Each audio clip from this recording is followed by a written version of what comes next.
अस्सलाम वालेकुम। मैं शीरी भट्टी आप सबको खुशामदीद कहती हूँ। ख्वाबों का सफ़र शीरी के साथ। मेरा चैनल सिर्फ वीडियोस का मजमूआ नहीं है, ये इन दिलों की पुकार है जो खामोश रहकर बहुत कुछ सह चुके हैं, लेकिन इनकी आवाज़ सुनने वाला कोई नहीं है। ये इन औरतों की आवाज़ है जो कभी बेटी थी, फिर बीवियां बनी और फिर माँ बन गई,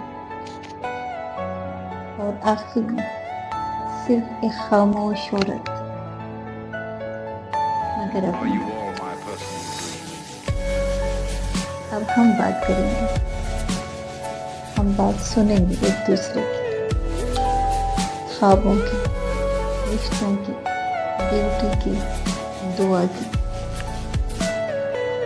और हिम्मत की। अगर आप भी मेरे दिल की बात सुनना और कहना चाहते हैं तो आइए इस सफर में मेरे साथ चलिए।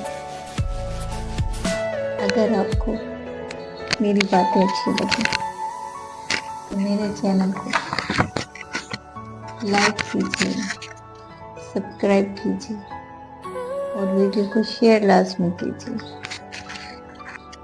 किसी ऐसी औरत के लिए जो सुनाना तो चाहती है लेकिन सुनने वाला कोई नहीं।